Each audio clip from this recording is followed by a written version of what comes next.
Hi there, it's Dawn Sly, a 46-year-old lesbian woman. Since people seem to be confused by my gender and who I am. I guess it's always been that way for me. Because I was born with muscles.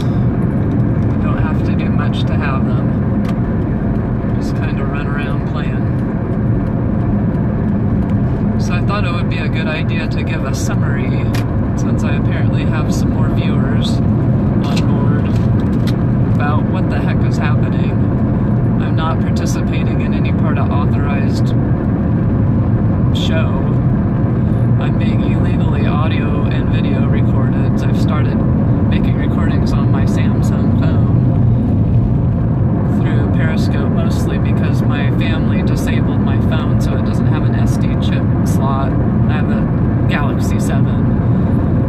They've stolen all my money, so I'm limited my resources. They're trying to disown me retroactively because they already did illegally without evidence that I was incompetent. And so now they're desperate to try to do everything they can to agitate me, to make me look that I'm in a state that I'm either needing to be arrested, I've committed a crime or such,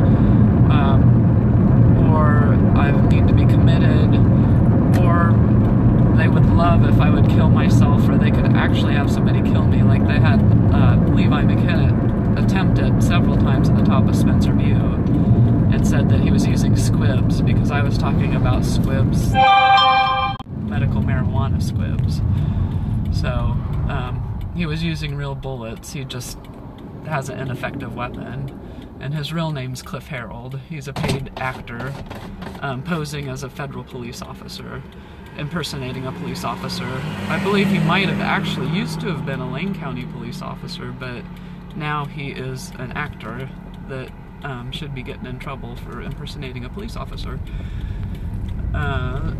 He lives just, maybe half a mile from my ex's house where I'm staying right now. I'm currently homeless.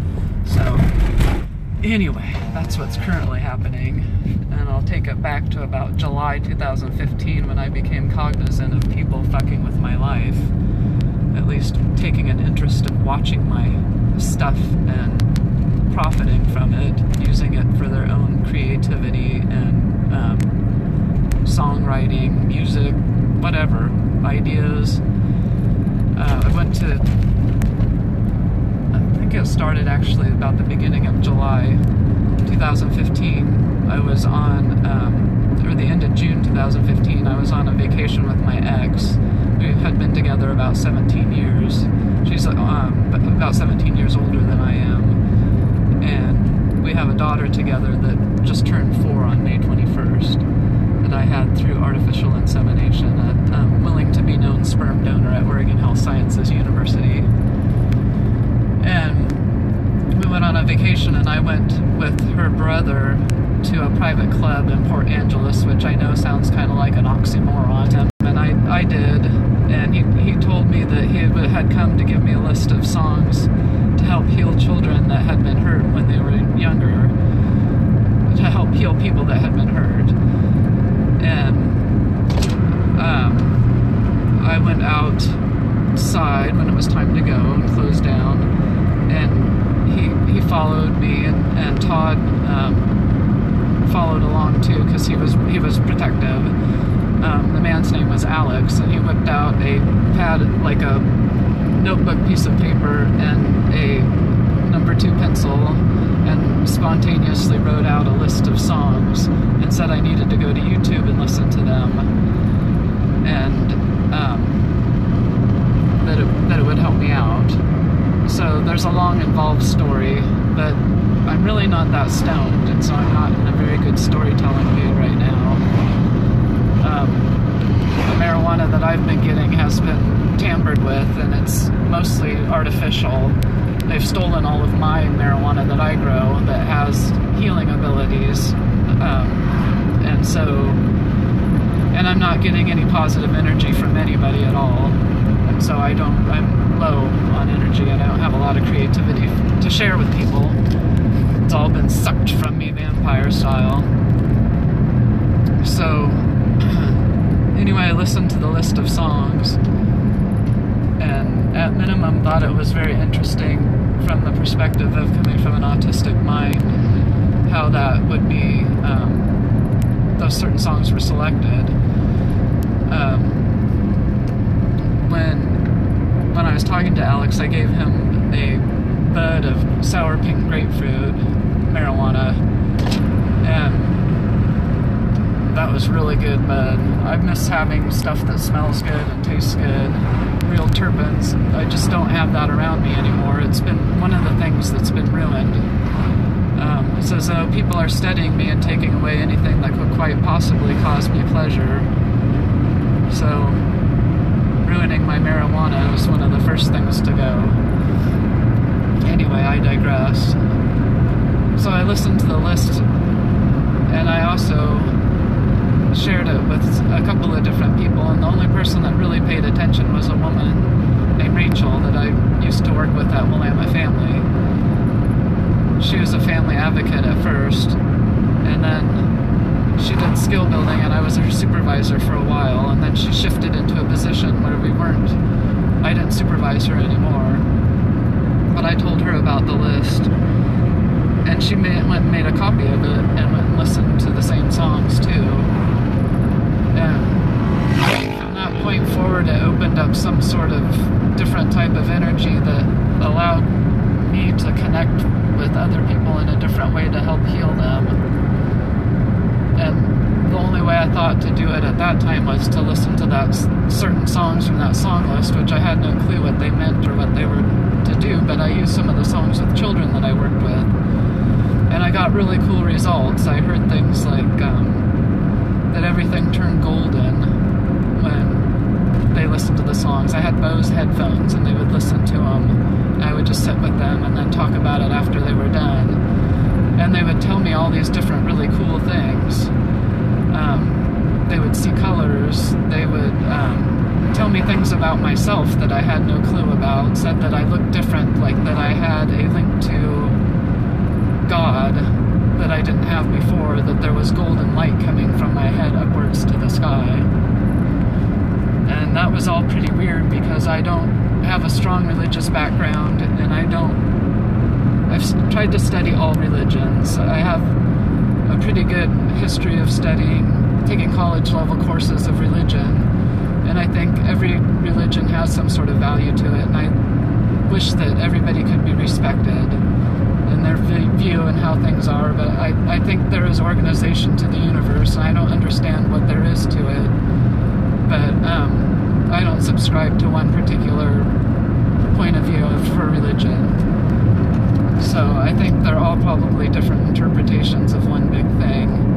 And I think, if anything, God is everybody working together to be kind, to have a collective voice. And I think that that's why things are so shitty now, because people aren't being very nice to each other. And I'm very sensitive to that type of thing. And I feel like I'm a barometer to what's happening. And people are beating up me literally on purpose, figuratively and literally, through hateful words and physical assault and sexual assault, paid for by a fake production company, a payroll that my family has to make sure to teach me lessons. I don't know why, for some reason, I was placed with them as a youngster to be tortured.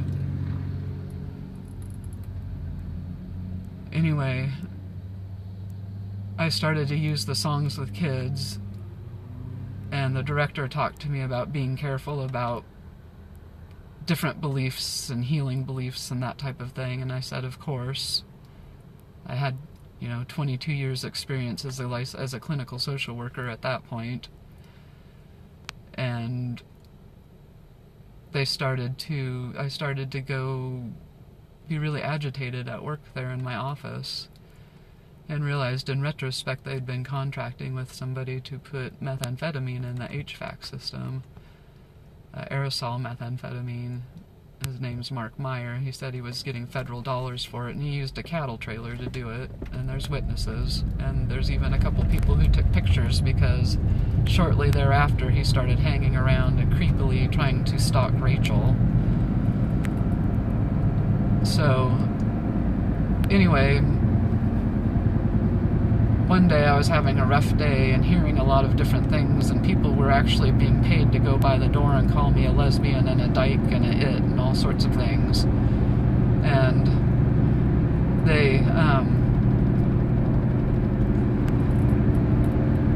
the director, Susie, wanted me to follow her down to Dr. Nicholas Toulou's office, a contracted psychiatrist who works with the Willamette family like I was a contracted social worker. Same deal. And I talked with him and told him it was a conflict of interest for me to be speaking with him, and he disagreed, and ended up being that they told me that I needed to go along with what he said in order to get my contract to keep going forward at Willamette Family. And within a month, Susie Day sent me a lame letter saying, for no particular reason, that they had to move on because they needed clinical supervision. I guess they've had an opening for a clinical supervisor for months and months there now, currently. So this has been since September 2015 that's happened. So anyway, I had some sessions with Dr. Nicholas Toulou, and he was demeaning, and he felt that I needed to get a job at Bi-Mart, which is a local employee-owned store where they sell different things.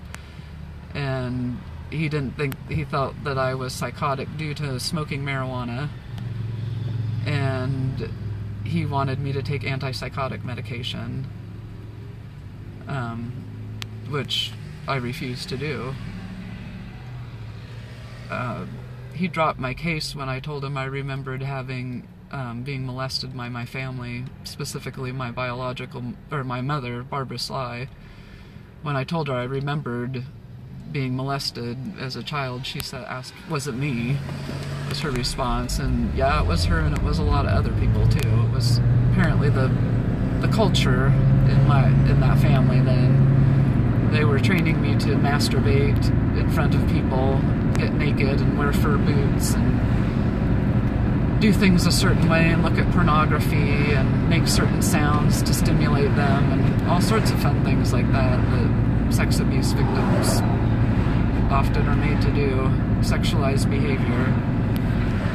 And when I had to move back to my parents, I don't know why I did, they convinced me that they were going to help me. In September 2015, I got very concerned about having my daughter, who was 2 at the time, having increased time around them at Sly Farms. The longer I stayed there, the more I had concerns about sexualized behaviors, and I started reporting them to child welfare, and then got targeted by my family. They cut me off from money. They tried to disown me. They tried to get guardianship of me. They tried to falsely claim that I had shoved my ex. It needed a restraining order. They tried to say I needed a restraining order at Willamette Family. They tried to say that I raped Rachel. They had all these different stories when in fact I was raped by Mark Meyer at his house after he used surveillance equipment when I was home sitting to watch me masturbate from afar and then bust in with Flynn O'Boyle to whack me upside the head with a 1-wood and try to rape me. Apparently they don't know what a vagina is. They can only seem to make it in the anus. So I'm pretty sure Mark's not the one that got me pregnant.